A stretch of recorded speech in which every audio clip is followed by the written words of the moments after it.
Vamos abrir a Bíblia em João, capítulo de número 10, dos capítulos mais conhecidos de João, onde Jesus nos conta duas histórias interessantes.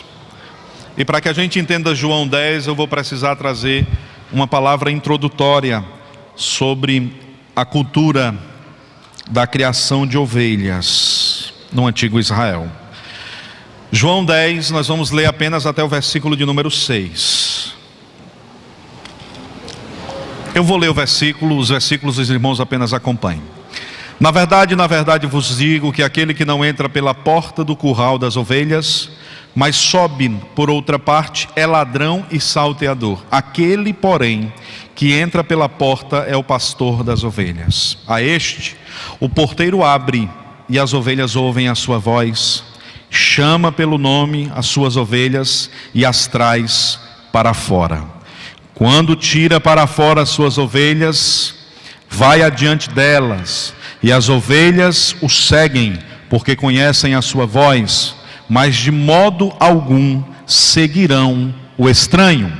Então fugirão dele, porque não conhecem a voz dos estranhos. Versículo 6. Jesus disse-lhes esta parábola, mas eles não entenderam o que era que lhes dizia. Pai bendito, obrigado pela tua palavra. Pedimos-te que a mesma nos seja clara, Senhor. Aquilo que está oculto, aquilo, ó Deus, que está reservado em ti nesse texto, que possa ser apresentado à tua igreja nesta noite, e que o teu Espírito inspire-nos a perceber isso. Pedimos-te e por fé te agradecemos em nome de Jesus. Podeis sentar.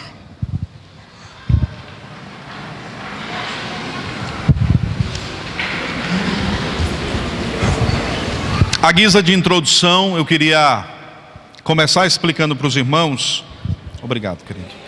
João capítulo 10. João capítulo 10 nos fala de dois tipos de apriscos. O aprisco do inverno e o aprisco do verão. Do capítulo 10, versículos 1 ao 6, nós temos o aprisco do inverno, e a partir do versículo 7 nós temos o aprisco do verão. É possível perceber dois apriscos diferentes se a gente observa o texto atentamente, se a gente visita alguns dicionários e alguns livros que trabalham a cultura cristã e a cultura judaica, porque há um entrelace entre a realidade cristã e judaica nesse texto. O que são esses dois apriscos para que a gente compreenda? O primeiro aprisco é o aprisco do inverno. É um aprisco coletivo.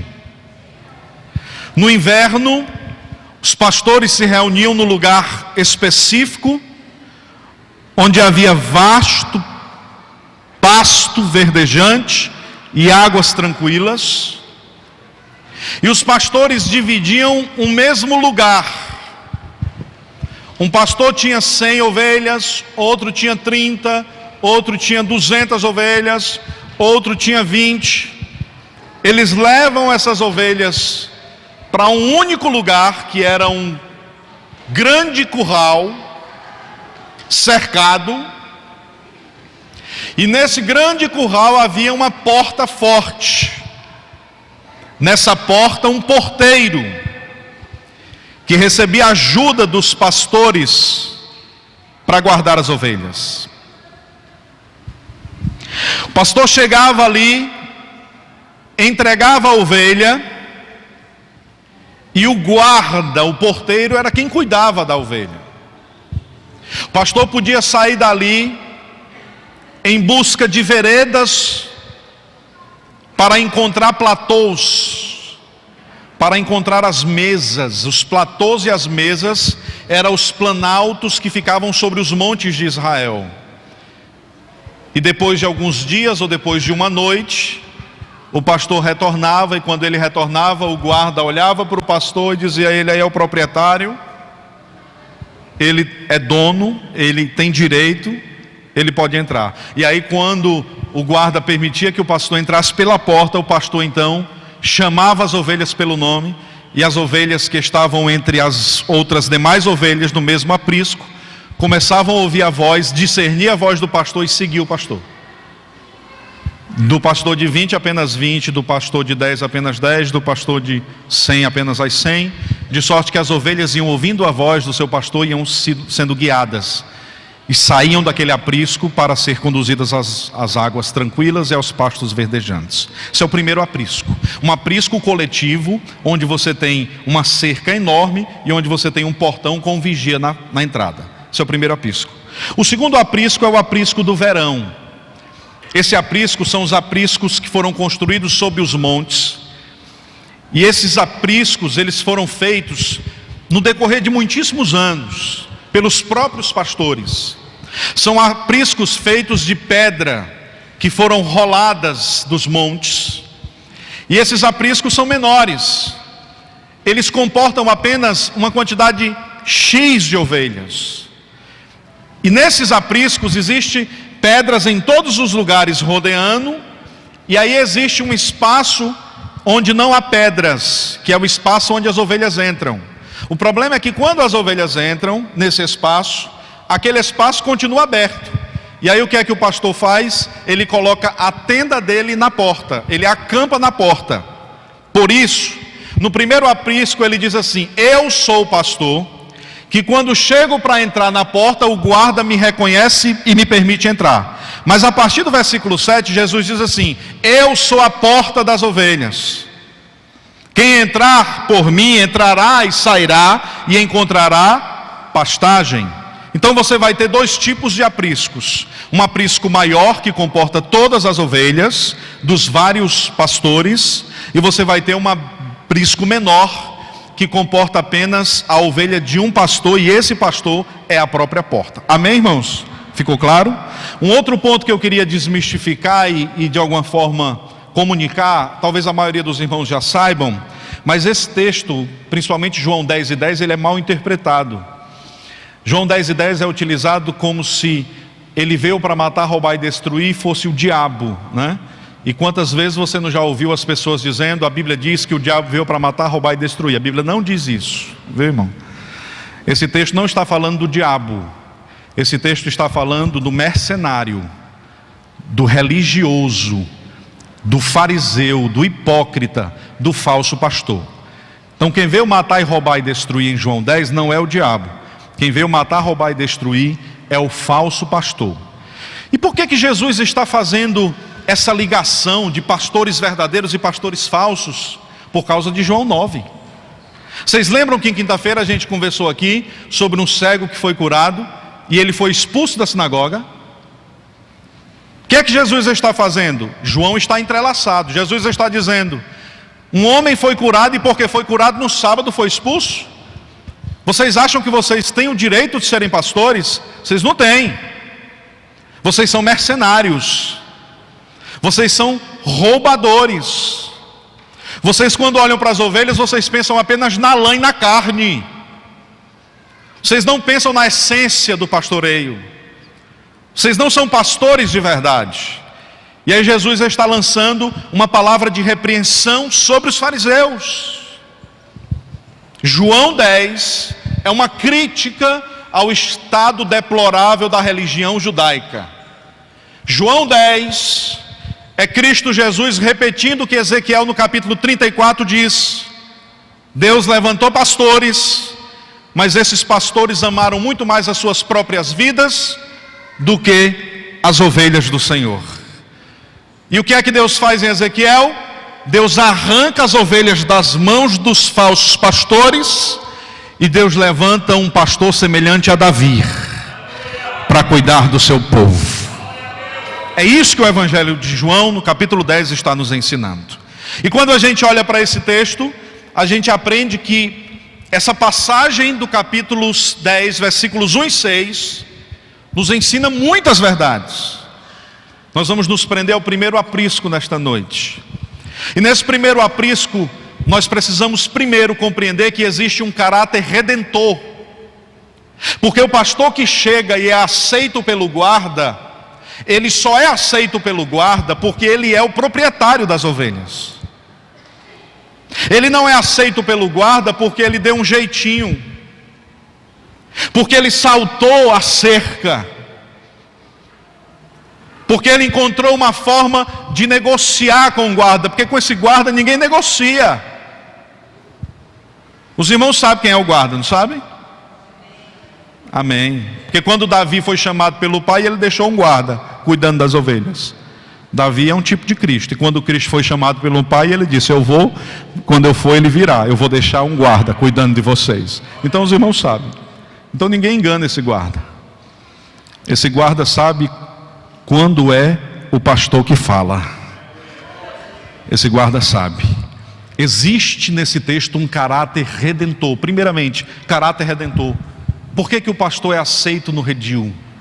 Por que o pastor é aceito no aprisco? Porque ele é proprietário.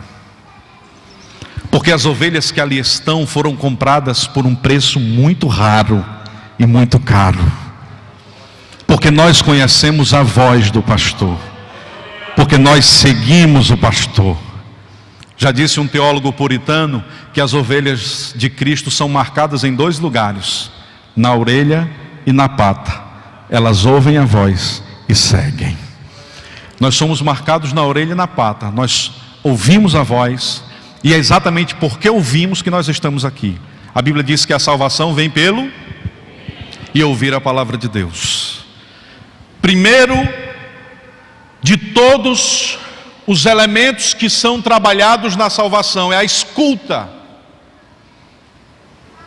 Já disse um filósofo que estuda antropologia que o corpo se alimenta a partir da boca, a alma a partir dos olhos e o espírito a partir do ouvido. De sorte que é ouvindo a palavra de Deus que nós acolhemos a verdade de Deus. De sorte que é ouvindo que existe um Deus batendo na porta do coração, e Ele diz: eis que eu estou à tua porta e bato. Se tu ouvires, solução. Se tu não ouvires, eu continuarei insistindo. Agora, se tu ouvires e abrires, eu faço a festa na tua vida e eu faço a festa na tua casa. Eu entrarei, cearei com ele e ele comigo. É essa a palavra do Senhor. Por bom preço nós fomos comprados. Nós não somos ovelhas que foram jogadas e esquecidas. Pastor que nos deixou no aprisco, e aqui é um belo aprisco, aqui é um abençoado aprisco, aqui é o lugar onde o guarda cuida da gente, irmãos. E tem aprisco em vários lugares. Aqui é o nosso. Glória a Jesus. Esse pastor que nos deixou no aprisco, ele foi preparar lugar, irmãos. Ele foi preparar o espaço. E esse espaço, a Escritura diz que já está pronto. Ele saiu há 2000 anos atrás e ele já aprontou. A festa já está pronta, a mesa já está posta, o alimento já está feito, o maná escondido já vai ser revelado. Só está faltando uma coisa: glória a Jesus. A gente ouvir a voz do pastor.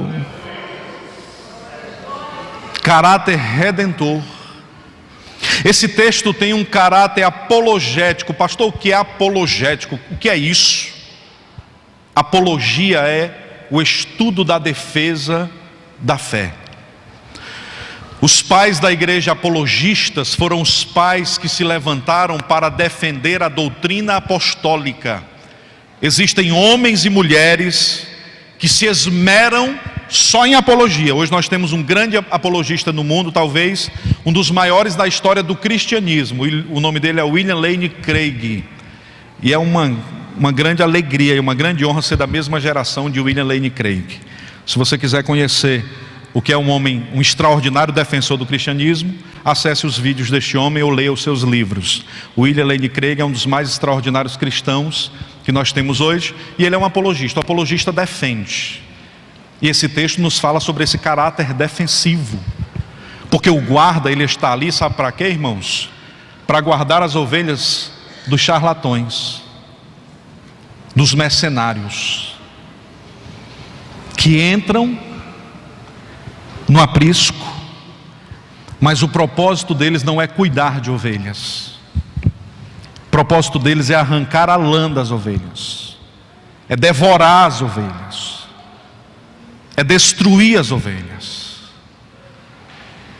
E quantos apriscos do Senhor estão sendo dirigidos por mercenários? As pessoas entram e passam a ser alimentadas naquele aprisco, e quando você menos pensa, essas pessoas começam a adoecer, seus casamentos começam a ser destruídos, o relacionamento paterno-filial morre, as famílias começam a sofrer de forma danosa, porque esse pastor que ali está é um mercenário, não conhece o preço de ouvir a voz do mestre, é alguém que está ali com o objetivo apenas de enriquecer, de construir bens próprios, de reunir riquezas terrenas, passageiras. E aí Jesus está nos dizendo: igreja, cuidado, porque o guarda Espírito Santo está presente. Cuida do aprisco, mas quando você termina o culto, você sai do aprisco. E o pastor que é porta permite que você entre e saia. Aqui tem comida, mas nem em todos os lugares tem comida. E tem charlatão lá fora também. E nós precisamos, irmãos, visitar a voz de Deus, conhecer a Escritura Sagrada, amar a Escritura Sagrada, para que o Espírito de Deus nos lembre da Escritura Sagrada e nós estejamos protegidos, resguardados. Porque assim como o guarda abre a porta para o pastor, existe um mercenário que salta a muralha ou a cerca. Nós precisamos buscar a graça de Deus todos os dias. E nós precisamos compreender que esse texto existe para que nós saiamos daqui com a nossa mente vigilante. Porque quando o mercenário vem, o mercenário olha exatamente para as ovelhas gordas, saudáveis, de lã branca. Ah, pastor, mas é porque aquele irmão, ele cantava divinamente bem. Quando ele cantava, eu sentia a presença de Deus. Caiu. Ah, irmão, mas aquele pastor era um instrumento de Deus. Aquela irmã era uma mulher de oração. O ladrão só rouba de quem tem. Por isso, igreja de expedicionários, Deus tem cuidado da gente. E Deus tem nos dado muito da sua graça. Mas lembrem-se, quanto mais Deus nos dá, mais nós vamos atrair a atenção do ladrão. Não vamos baixar a guarda. Vamos redobrar a nossa vigilância. Vamos convidar o Espírito Santo para contornar todo o nosso aprisco. E vamos viver diariamente ouvindo a voz do nosso pastor. Porque o Senhor está conosco. A sua graça está conosco. Mas ao nosso derredor existe um feroz ladrão tentando nos destruir. Esse texto tem um caráter apologético. Jesus está nos dizendo: alegrem-se porque vocês são pastoreados, mas vigiem porque vocês são observados. Quando um crente se envolve nas coisas de Deus, as coisas começam a dar errado. Você quer ter problema? Comece a produzir na igreja. Aí você começa a ver dificuldade. Pastor, desse jeito ninguém vai mais trabalhar. O senhor dando uma notícia dessa? Irmão. Aí a pessoa, sem compreender, diz assim: o período que eu mais trabalhei na igreja foi os últimos meses, e foi o período que eu mais me atribulei. É assim, irmão. Porque agora você está com a lã branca. Você agora está produzindo e trabalhando para a glória do seu Deus. E o que eu tenho que fazer? Continua trabalhando. Porque na mesma proporção que o inimigo está de olho na sua vida e tentando tirar a sua paz, o Deus que fala está abrindo a porta do teu coração e falando contigo todos os dias. Porque na mesma proporção que você está ocupado produzindo aqui para a glória de Deus, o dono do aprisco está dizendo: eu visito a tua casa, eu visito a tua vida, eu te dou segurança, eu te dou capacidade e te dou poder para vencer os dias maus. Aí você vai conhecer de perto o inimigo, mas vai conhecer na sua interioridade a presença do bom pastor que dá a vida pelas ovelhas. Aí faz sentido, aí tem lógica. Mas esse texto também tem um caráter escatológico. Escatologia, últimas coisas. O escatom é o que está prestes a vir. Esse texto fala de um guarda que guarda o aprisco, pastoreia as ovelhas. Esse texto fala que em um dado momento uma porta se abrirá, e esse guarda vai reconhecer que é o pastor. E esse pastor vem até a porta, e esse texto diz que ele vai chamar cada uma pelo nome. E esse texto diz que essas ovelhas seguirão. E esse texto diz que ele conduzirá essas ovelhas aos pastos verdejantes e às águas tranquilas. Ó igreja, em expedicionários, esperai só mais um pouquinho de tempo, porque aquele que há de vir virá breve e não tardará. Se abrirá uma janela nos céus, e nós ouviremos a sua doce voz, exclamando: vinde, benditos de meu Pai, e tomai por herança o reino que está pronto. Oh, glória a Jesus! Quem ouvir a voz e discernir a palavra vai subir, vai subir. Bendito seja o nome de Jesus. E no monte onde Ele vai nos levar, que é chamado de Monte Santo, não haverá mais morte, não haverá mais angústia, não haverá mais dor, não haverão mais enfermidades. O maná escondido estará diante de nós, e nós gozaremos a presença do bom pastor todos os dias das nossas vidas. Ouçamos a voz do Mestre. Esse pode ser o último culto. O Cícero já disse assim: pastor, deixa para segunda, né? Você está trabalhando tanto, irmão. No último mês o Cícero trabalhou tanto que semana passada ele disse: irmão Cícero, quando passar o congresso, eu vou fazer o seguinte: eu vou orar por você durante 15 dias para você não precisar nem orar.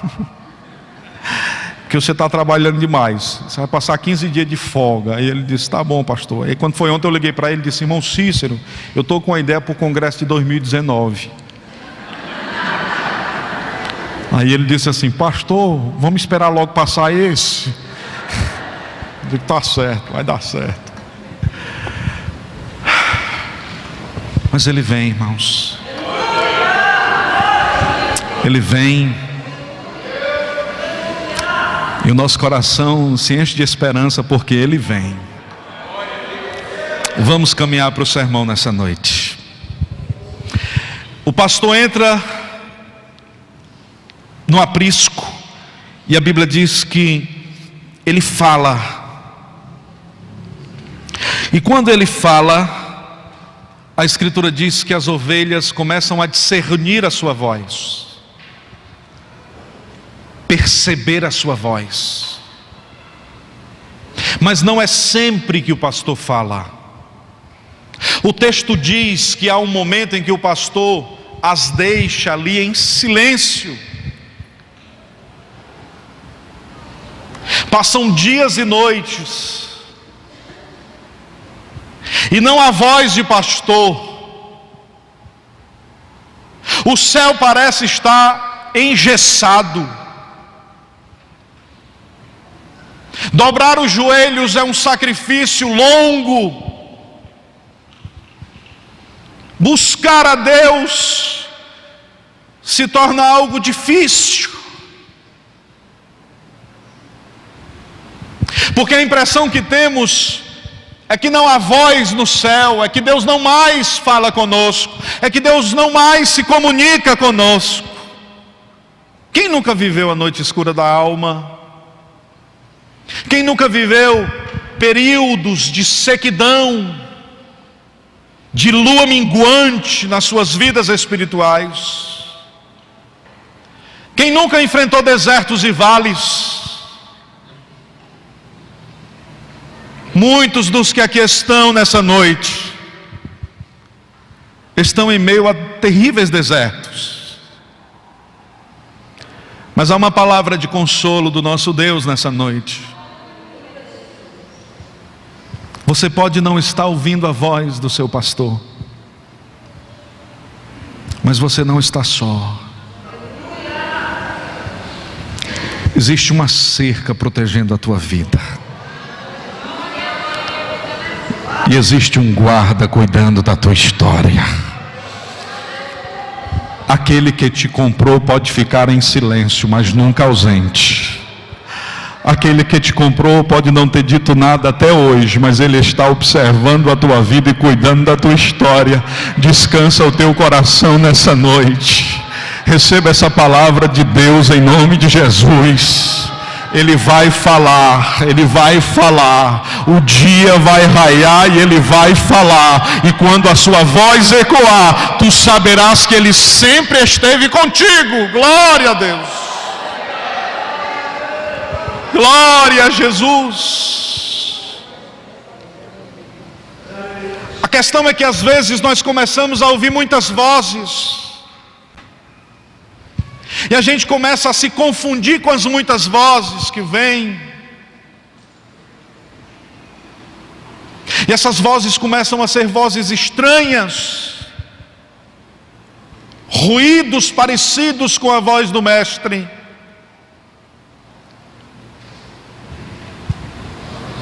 E aí o que é que Deus precisa fazer? Deus precisa tratar conosco. Tratar conosco. Deus tem uma forma extraordinária de tratar conosco. A gente começa a descuidar da nossa saúde física. Aí Deus permite que a pressão vá lá para as cucuias, né? Aí a pessoa, meu Deus, me ajude a regular minha pressão. Aí Jesus, pois me ajude a regular o seu prato.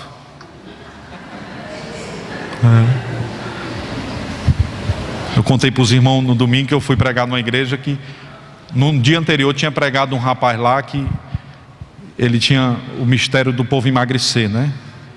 Ele orava e o povo perdia 20 quilos de uma vez. É uma tribulação um negócio desse, né? E eu fui pregar, eu imaginei que eu ia chegar e ia pregar só para gente magra, né? E eu já fui assim, rapaz, gordinho do jeito que eu estou, pregando para gente magra, eu vou ficar muito. Mas aí quando eu cheguei eu não estava só, tinha outros iguais a mim naquele lugar. E aí um irmão disse: pastor, ontem ninguém emagreceu aqui. Vim para ver. Os irmãos vieram para a oração já segurando a roupa. Eu fico imaginando a cena, irmão. Um crente na frente, segurando a roupa para a roupa não cair. Meu Deus, quanta infantilidade. Ele disse: pastor, o que o senhor tem para dizer? Eu disse: eu tenho um mistério aí para dizer para a igreja. Eu vou dizer para os irmãos o nome do milagre que ajuda a pessoa a emagrecer. E aí eu disse: irmão, é fechar a boca e pôr esteira. Caminhar. O nome do milagre é esteira. Se não tiver capacidade de esteira, vai para a rua, para a praça. Suar. E aí a gente vai cuidando do corpo e Deus vai cuidando da gente. Mas às vezes nós estamos ocupados demais com o trabalho, ocupados demais com a igreja, ocupados demais com a família, ocupados demais com os amigos, ocupados demais com o GV, ocupados demais com o congresso, ocupado com tanta coisa. Que aí Deus faz conosco igual fez com Elias. Elias achou que ele era portador único do dom de Deus. Aí ele disse assim: Senhor, se não fosse eu, não sei o que seria de ti, sinceramente. Porque só sobrou eu. É mais ou menos isso que Elias está querendo dizer. Já imaginou, se não fosse eu, Senhor? Aí Deus disse assim: Elias, tem 7.000 filhos. Elias, tu pensa que se não tiver tu, não acontece? Elias, se tu não quiser fazer, eu arranjo outro que faz melhor do que tu, Elias. A obra de Deus não sofre solução de continuidade, Elias. A obra de Deus é minha, porque eu sou Deus, Elias. E aí o Elias diz assim: mas eu é que sou o cara. Enfrenta 450 mais 400 profetas, manda matar todo mundo, depois corre com medo de uma mulher. Entra em depressão aguda, depressão profunda. Aí vai para dentro de uma caverna e fica pedindo para morrer. Oh, Senhor, eu quero morrer. Fazendo biquinho. Me mate logo. Seu corpo foi achatado para que o seu espírito sobrevivesse. Porque ele carregava todo o trabalho de Israel sobre os seus ombros. E aí Deus disse: oh Elias, eu não dependo de ti, Elias. Você pensa que você vai responder a tudo, Elias? As coisas vão acontecer se você morrer, Elias. Portanto, não morra, Elias. Cuide da sua vida, Elias. Aí Deus diz assim para Elias: vou falar contigo.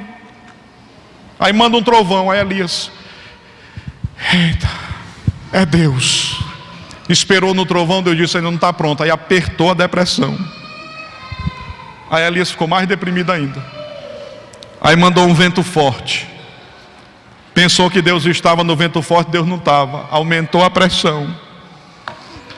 Vem um fogo. Aí Elias: Deus deve ser pentecostal. Só que Deus não estava no fogo. Os crentes pentecostal não gostam desse texto, né, irmão? Aqueles pentecostal do canela de fogo. Porque tem pentecostal nós também somos, né? Só que nós somos pentecostal que fica em pé, né? Você sabe onde estava a voz de Deus? Numa brisa suave. O corpo de Elias todo ladrilhado, incapaz de ouvir os gritos do trabalho, das missões, do profetismo, das guerras, do Acabe, da Jezabel. Quando ele não podia ouvir grito nenhum, Deus disse: agora está pronto para ouvir a minha voz. É exatamente por isso que você está sentindo angústias. É exatamente por isso que você está com insônias. É exatamente por isso que você vem enfrentando há tantos anos tantos problemas psicossomáticos. É porque existe um Deus que ama você. E Ele quer que você aprenda a cuidar do seu corpo.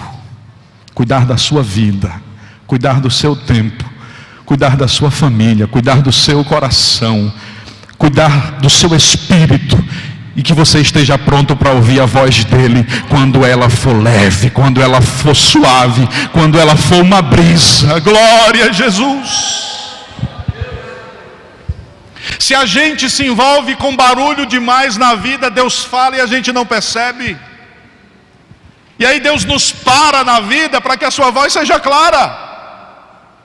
E aí, você imagina, irmão, você está no redil, no pastoril, ou no aprisco, com milhares de ovelhas, e o pastor lá dizendo: Ítalo, lá da porta, Levi, Henrique, Martim.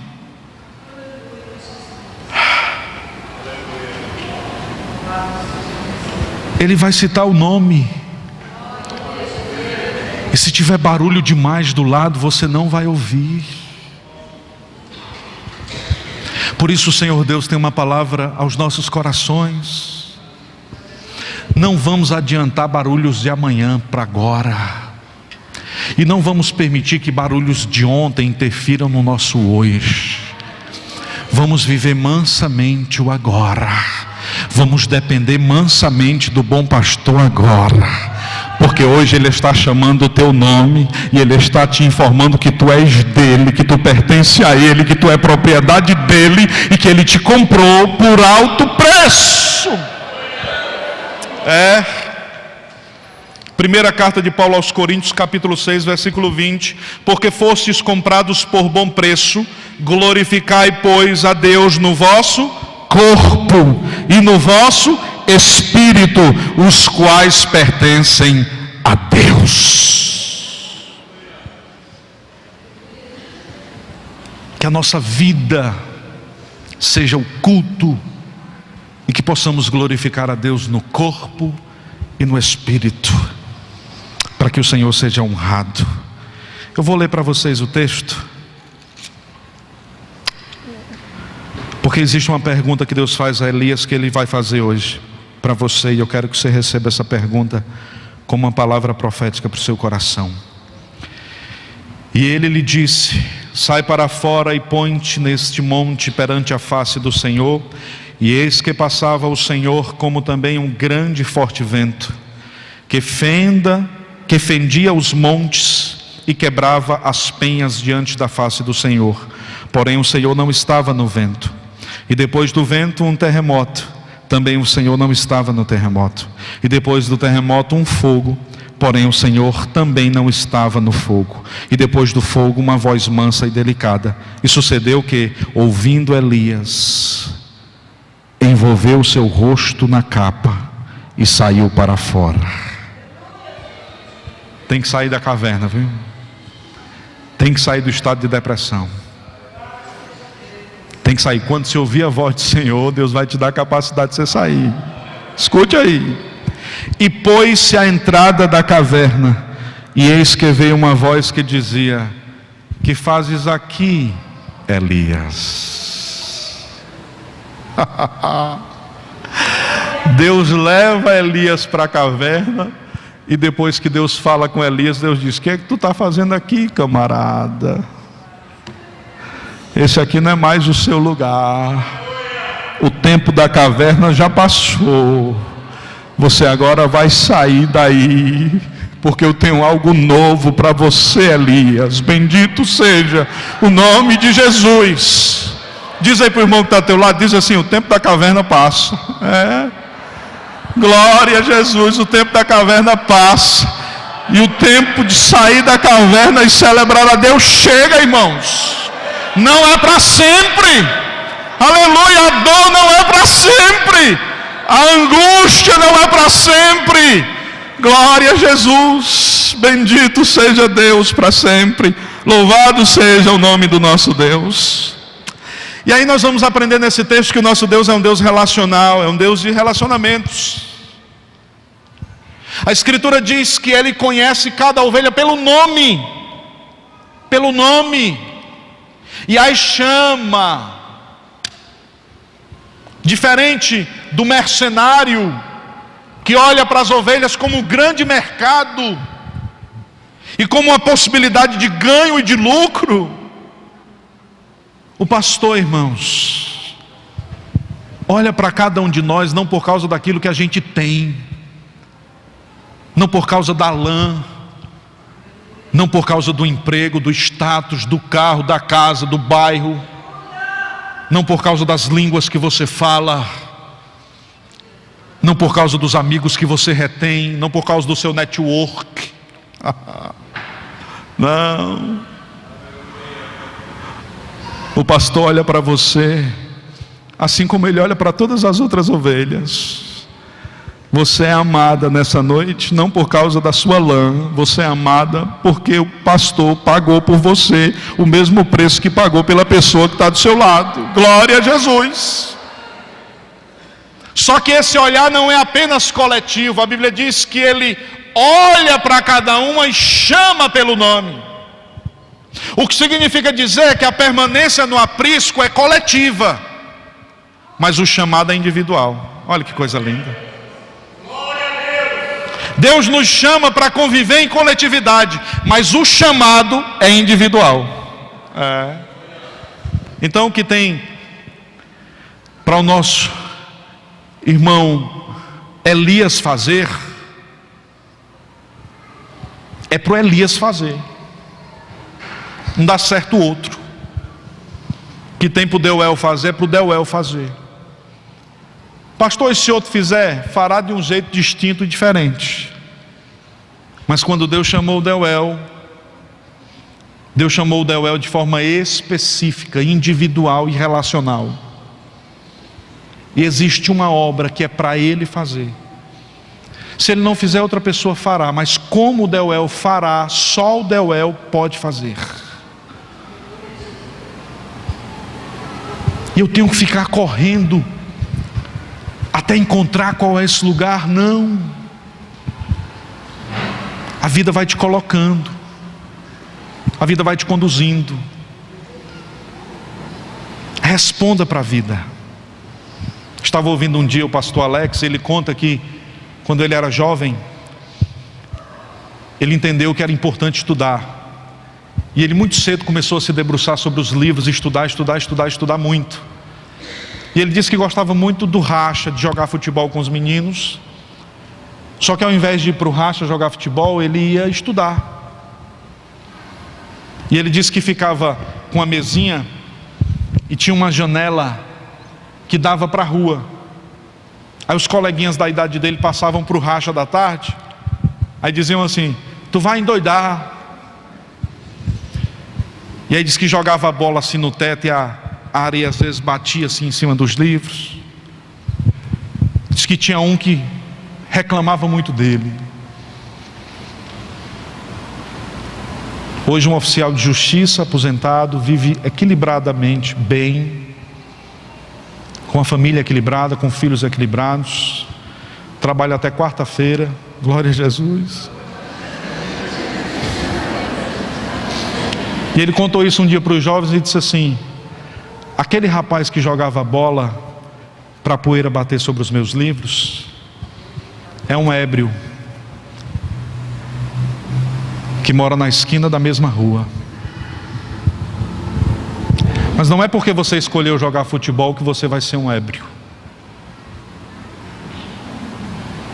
É porque se você não aproveitar o tempo que se chama hoje, você vai perder oportunidades de plantar coisas graciosas e abençoadoras.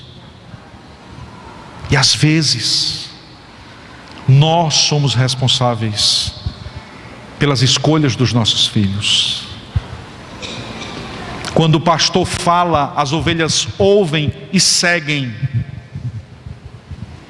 Mas seguir o pastor não é sair de um lugar ruim para um lugar bom, não.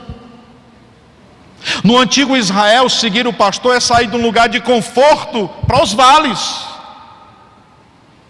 para enfrentar o vale da sombra da morte, se preciso for, para desbravar, irmãos.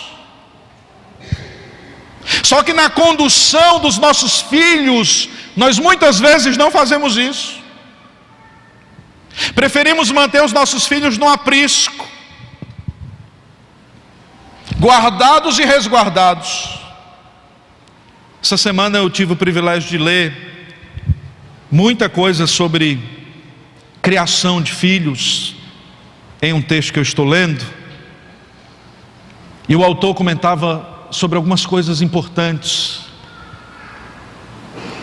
Uma delas que me chamou muita atenção foi quando ele disse que todas as vezes que uma mãe diz não para o marido que pediu um sanduíche e fica até tarde da noite preparando o lanche para o filhinho que está jogando videogame na cama, e depois leva esse lanche para a cama,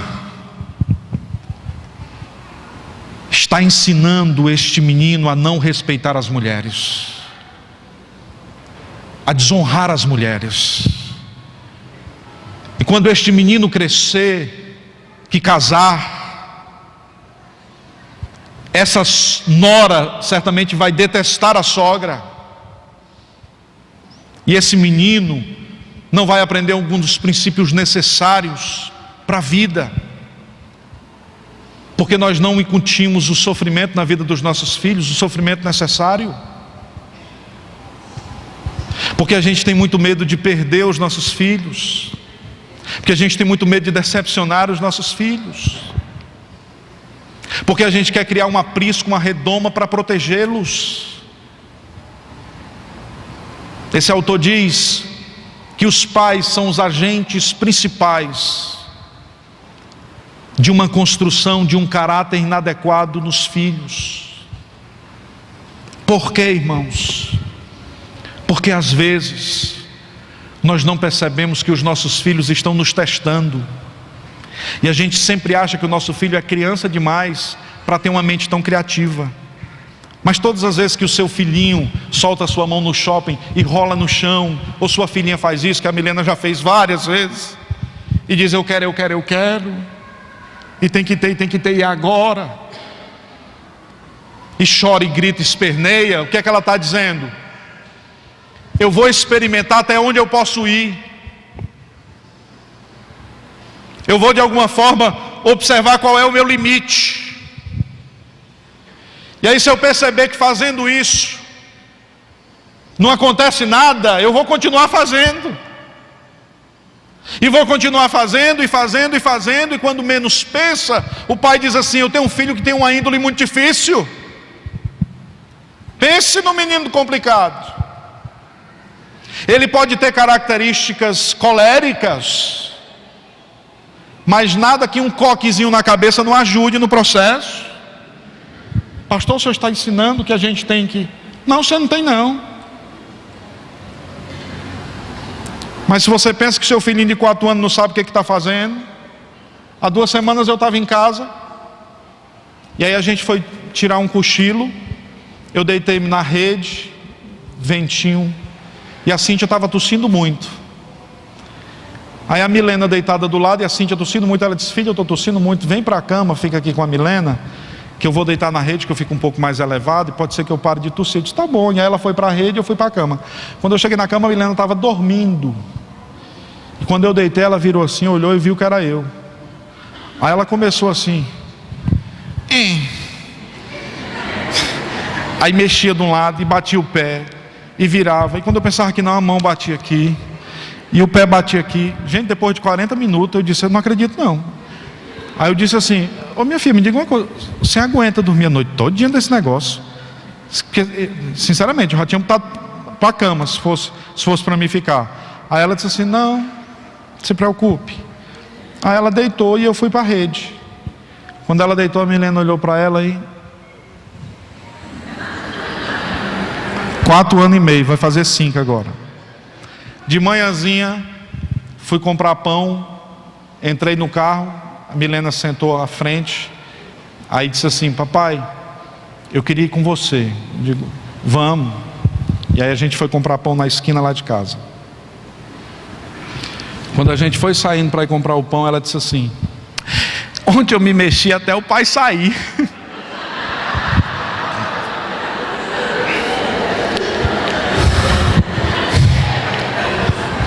Você já pensou, meu irmão? 4 anos e meio, já tem estratégia, já tem jeito, traquejo, jeitinho brasileiro, não é? Nós precisamos ser uma voz de segurança.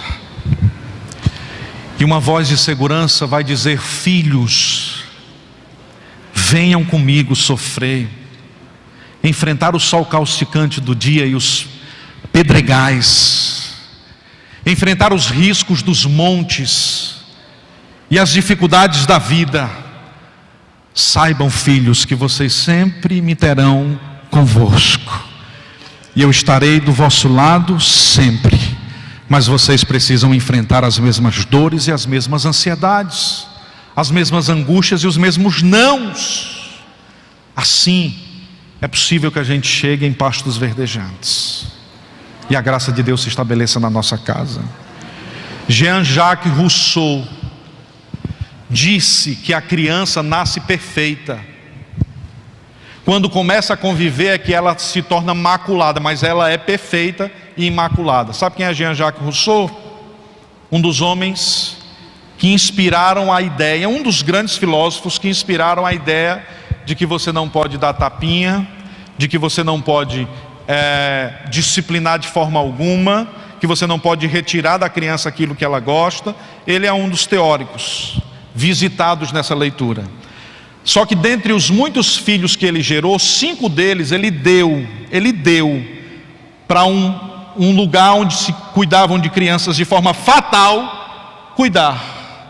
Que autoridade tem Jean-Jacques Rousseau para dizer como eu devo criar o meu filho, se ele foi capaz de dar para um orfanato fatal 5 de seus filhos? Nenhuma autoridade. Nós não precisamos de deputados e nós não precisamos de leis. Nós não precisamos de juízes dizendo o que a gente vai fazer na nossa casa. A Escritura já diz: o pai que nega a vara para o filho está negando amor, e certamente esse filho se voltará contra ele. A Escritura já diz: o Deus Todo-Poderoso ama porque disciplina, e disciplina porque ama. Portanto, vamos crescer na presença de Deus, ouvir a sua voz e seguir o Mestre Jesus. Assim nós temos vida e vida com abundância. Fora disso, não tem sentido. Não tem sentido viver fora disso. E aí eu queria concluir 9h da noite. Queria concluir a minha fala dizendo aos irmãos que seguir o pastor é segurança. Por que é segurança?